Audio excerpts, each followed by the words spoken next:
turn for grace. It's a beautiful day. Matey, it's Talk Like a Pirate Day. It is Talk Like a Pirate Day, my friend. I'm surprised you two haven't been doing that all day. Well, lassie, don't you know? We kind of have dropped the ball. We know it really pisses you off. Did you forget about it? Bummer. So today I see this email that it's Talk Like a Pirate Day, and if you use the promo code TREASURE on the Big Deals page at am11undertheflag.com, the online store, you can get 65% off a whole bunch of stuff because you're taking an extra 15% off with the code TREASURE. Just go to am11undertheflag.com, click on Big Deals, and you'll see all the restaurants, food and beverage, golf, automotive, lawn care, mosquito control, all that good stuff. And there's a lot of stuff today only that's 65% off. You're going to go did I hear you say 65% off? Oh, there we go. That sounds like making an sure my ears were open and clear there. 65%. Thank you, Redbeard. Mm-hmm. Welcome. So check it out now on the Big Deals page at M1100 Flag. That's huge. Yes. 65%. Well, yeah, we're practically giving away stuff right now. So apparently we haven't got no pride in the online store anymore. We're just saying, here, take it. Yeah. Pay us if you want Something to, if for not, you. whatever. Yeah, so there we go. And we're having a patio party coming up on Thursday of next week. If you go to am11undertheflag.com, you can see how to get all the details on that. But here's the big thing you got to know. Subscribe to our noon news by going to am11undertheflag.com. Sign up for the noon news email blast. All the best quotes from the day, all the best interview clips come right to your inbox. You can scan it and you say, no, whatever you want to get more info on. Some things you don't, some things you do, but it catches you up on all the good audio from today. For instance, Dave Todd, Fargo Police Chief, in studio right now. You know he's going to say something controversial because he always does, gives us some good radio, stir up some trouble.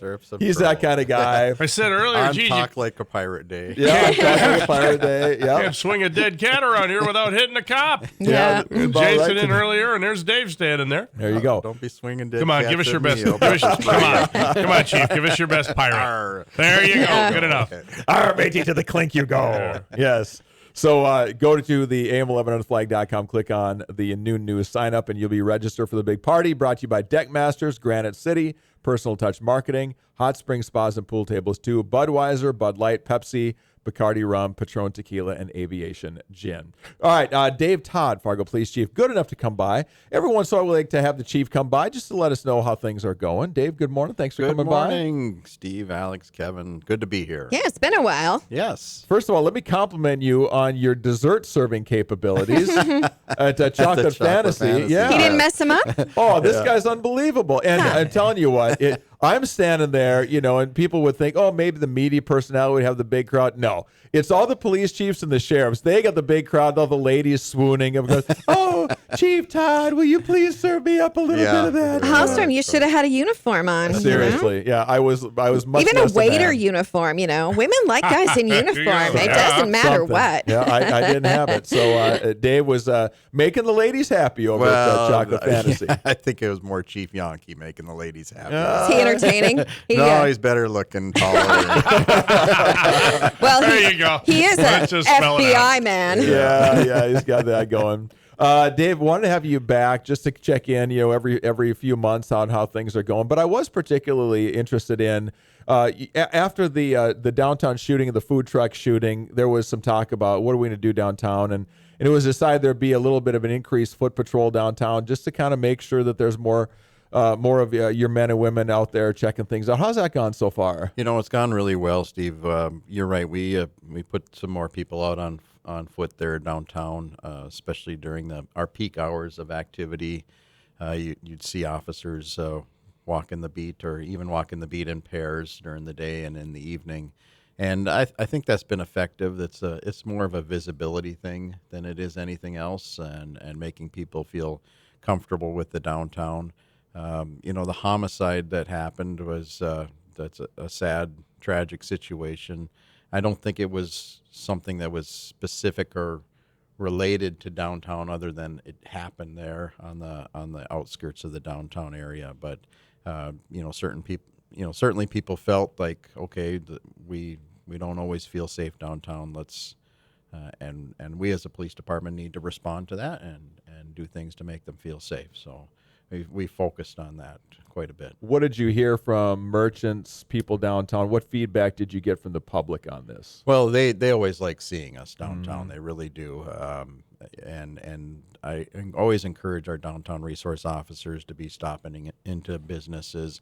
You know, when I was a younger cop, that was my favorite job. I was a downtown resource officer. I was one of the first one, and we'd walk in and get to know the business owners and the bartenders and the bar managers, apartment managers. Sounds like a good job, you asked me. Get to know the bartenders and the restaurant people. Well, and you know, we just problem solve with them. Now, Dave, with more bars downtown, are you finding that you are a lot busier, or hasn't that really affected things? Well, yes, it affects things. You're bringing more and more foot traffic downtown and more vehicle traffic downtown, so your calls for service go up as the population grows in that downtown area. So yes, we're busier, no doubt. I want to ask you too about this incident that happened up near NDSU a couple nights ago. Yep. It started as a domestic guy you had thought ran into the house. There were kids there.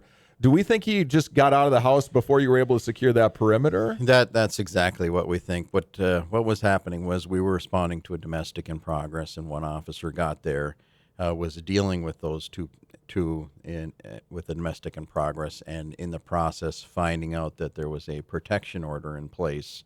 That male was not supposed to be there. He broke away from that officer, ran into the house before any other officers arrived on the scene, and then we think he just ran right out the back. Mm-hmm. And then as other officers got there, we had to assume he was still in the house with his history.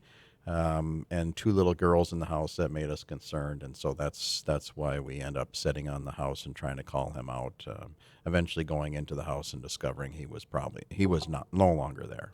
It's easy for everybody to say, "Oh, you should have done this, you should have done that. Look at all the resources you wasted, all the time, the people." Yeah. But it's probably dark at that point, right? It is. And you're reacting as quick as you can, and you don't know. You make the best decisions possible. In that case, the guy just slipped out the back. You didn't know. Yeah, I think he slipped out the back before the other officers arrived on scene, and you know, but you don't know what you don't know, and you have to act with the information you have at the time, and out of concern for the safety of those two little girls in the house. For sure. That's what we were doing. Well, if you're going to err on any side of it, you err on the side of making sure. Exactly. And then you find the guy down by the border, right? So he had skipped town altogether. Was it by Foreman? Foreman, North Dakota? Yep. So he's in custody on a DUS warrant, and there's some other things that we're looking at too. Yeah, it sounds like he's a frequent flyer, yes, if you will. So okay, so we got that going on. Sure.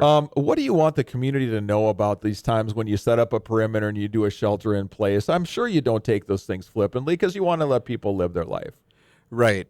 When we do that, it's because our intelligence says that there is the possibility of a threat or a weapon involved.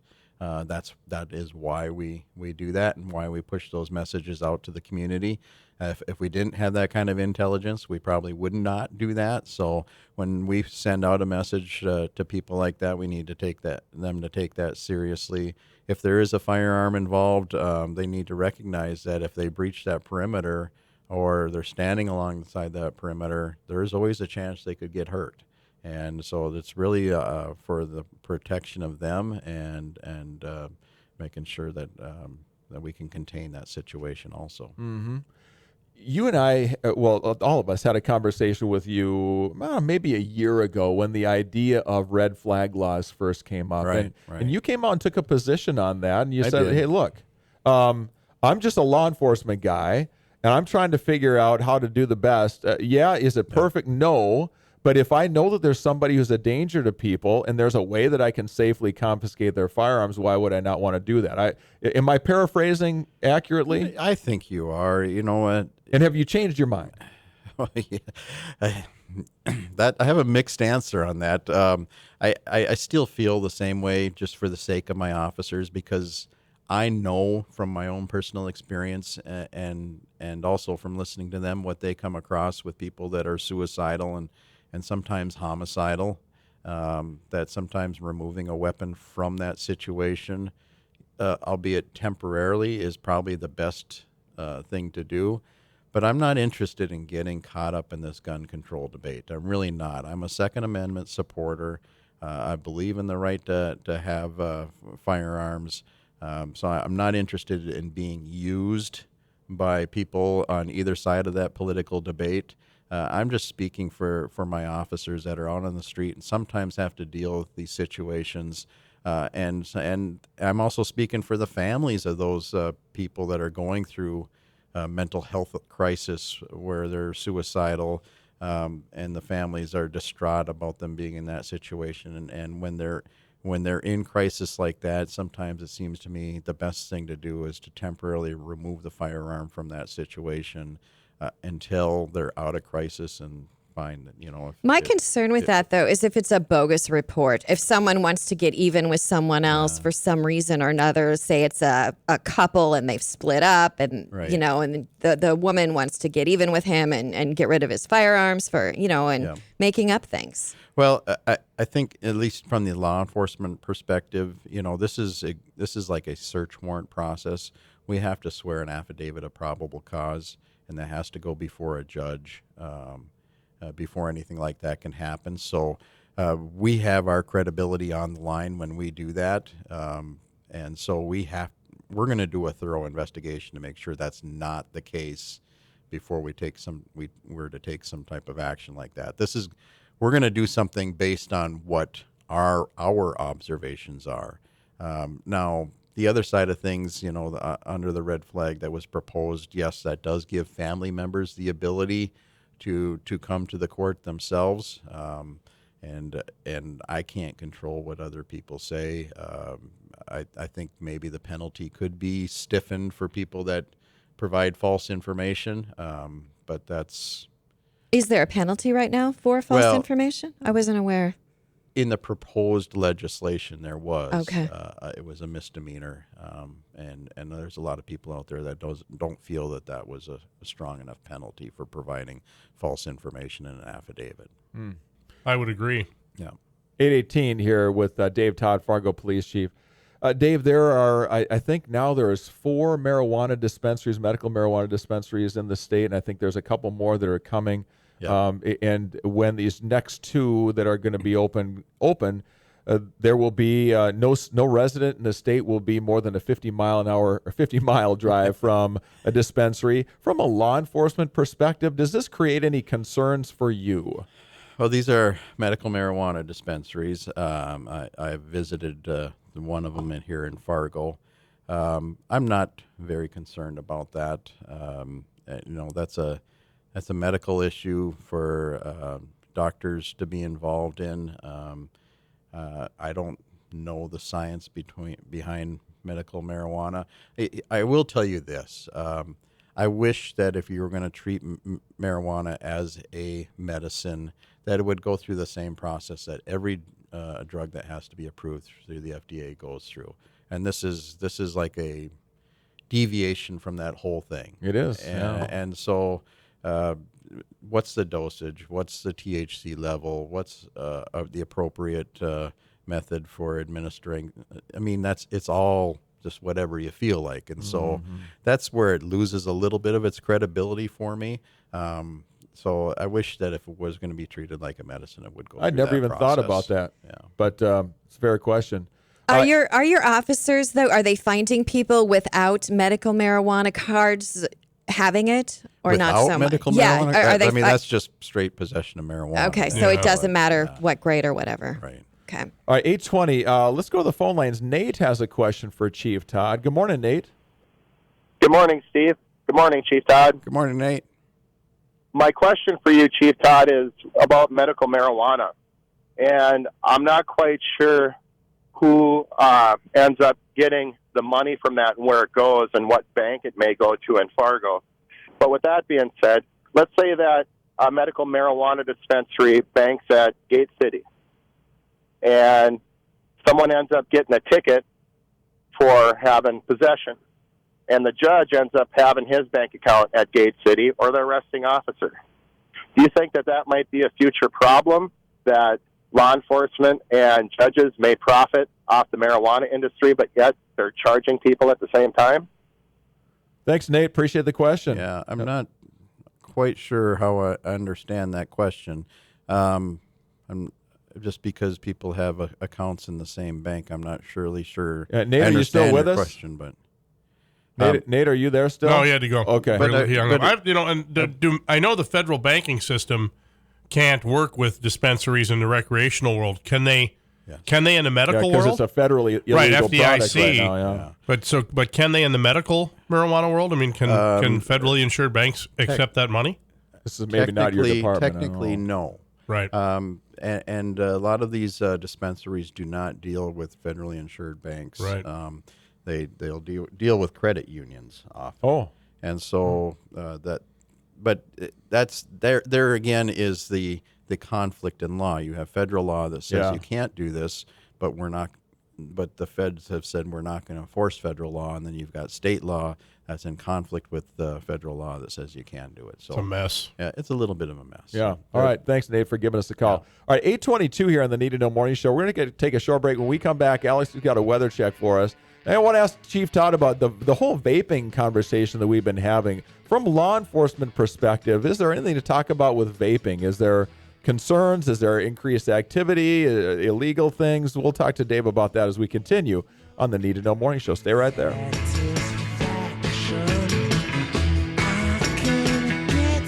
Stay close to the news here. AM 1100, The Flag.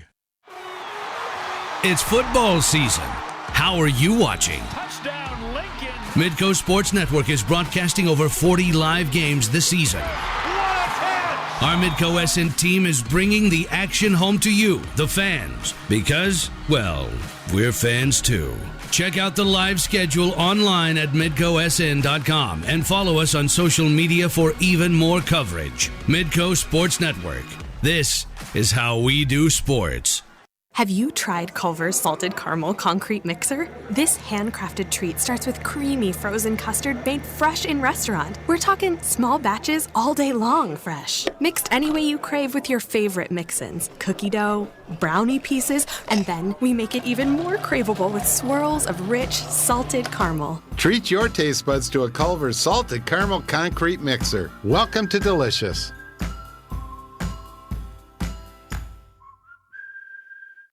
Hey, Josh from Deckmasters. Boy, do we have the deals right now at Deckmasters. While supplies last, Trex decking for $225 per linear foot. Get the best decking at the lowest prices. Also on sale, multiple colors of AZEK decking.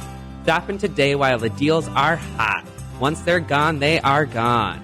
We're located in South Fargo at 5507 53rd Avenue South. Deckmasters, your trusted partner for over 30 years. Agriculture and ethanol are one. Imagine a North Dakota without ethanol. We asked North Dakota farmers what that would mean, including Clark Price. Clark, talk a little bit about the byproduct from ethanol, the modified distiller's grains that come out of these ethanol plants. Yeah, it's probably the best feed that there ever was invented, as far as I'm concerned. I mean, it's been a wonderful thing for North Dakota to have a resource like that. Comes to feeding cattle, it's a good thing. It's a good thing. A very valuable resource that's right in their backyard. Would you say that ethanol and agriculture are one? How many grain bins have been built? How many trucks have been sold? How many more families have been fed as a result of the industry? It's a multiplier that I would assume is 10 to 1. For every employee that's in that plant, there's probably 10 more of them out here that are servicing that plant in some way or another. Agriculture and ethanol are one. Just ask farmers. Find out more at ndethanol.org. ndethanol.org. We're out to move some metal during Big Iron Month at Luther Family Buick. Steal a deal on over 400 vehicles, including deep discounts, factory rebates, and low interest rates. Up to $9,700 off MSRP on 2019 Buick Envisions. Or take advantage of 24% off MSRP on all 2019 Buick Encores. Stop in today to experience the new Buick at Luther Family Buick. Online at LutherFamilyBuickGMC.com. I subscribe to Amazon Prime. Netflix. Razors in the mail every month. How about something that subscribes to you? Easy way to catch up on what's going on. AM 1100, The Flag. It's 8:25 on the Need to Know Morning Show. Here's your WZFG 3-day forecast. Sunny today and 78. Gonna be gorgeous. The low 63, and guess what? Even light wind today. What'll that feel like? Nice. Tomorrow, we do have a 30% chance of rain starting in the afternoon. The high 82 with the low of 56. And Friday night, though, rain is likely. Saturday, right now, it's looking like an 80% chance of rain and a high of 75. And we're sitting at 57. All right, 8:26 right now. Dave Todd, Fargo Police Chief, in with us for a few more minutes here. Dave, you are getting a UAS project going there where you can use some drone technology to help out. I think it sure makes a lot of sense to me. What's going on there? Yes, we want to take advantage of technology just like everybody else. So in combination with West Fargo Fire and Police and Fargo Fire and Police and the Sheriff's Department, we have a UAS team where we have pilots in the UAS team, and we're slowly accumulating some drones that we're practicing and training with. We use them for mapping out crime scenes, bad traffic accidents where we can get an overhead view. We use them on critical incidents where we can get an overhead view of what things look like, and we can use them for searching for people that are hiding somewhere, like cornfield wooded or areas. wooded How areas. cool is that? It is really That's cool, pretty awesome. and I kind of have a vision of what we can do with this. Being our fire departments are strategically located throughout the city, perhaps we could have a drone platform on top of each fire department so that and a pilot attached to dispatch so that when a 911 call comes in, we can get a drone going out there as the information is being taken, because we can geo map the whole city to just plug in an address and get the drone going there. We can provide us some overhead surveillance of what's happened or what's going on, or a vehicle leaving the scene or something like that. Then you can see the situation before you actually need it. And then we can live stream into each officer's mobile data computer in their car or their phone. So that's kind of some vision I have for the future where we can go with that. And you think of that deal, the NDSU thing a couple nights ago. If you had a drone with a heat sensor on it, you could see some guy running from house to house or something like that. Absolutely. You never know. I think there's a lot of peek in the windows. there. Yeah. Well, and we want to be careful of. We don't want people to feel like they're under surveillance all the time. So we want to come up with some safeguards for that too. Yeah, interesting stuff. Vaping, is there from law enforcement perspective, other than if people are putting illegal stuff in these cartridges? Right. Is there anything to talk about with vaping with law enforcement right now? Other than the illegal stuff that goes in there, but here's my thoughts on it, Steve. It's not much different than smoking cigarettes or marijuana or vaping. You're putting things in your lung, carcinogens and chemicals, and then big surprise, it causes problems with your lungs and you get ill. Yeah. So we've been talking about this for 40 plus years. About damage to people's lungs by smoking things, and so I'm not surprised we're here. This public service announcement brought to There you you go. by Fargo Police Chief Dave Todd. And Health Director. Dave, whatever. always great to have you. Always appreciate the conversation, the good candor you bring to our visits every time we have you. And thank you for doing what you do. God bless you and all your team for keeping us safe out there. Thanks much. Thanks for having me. Fargo Police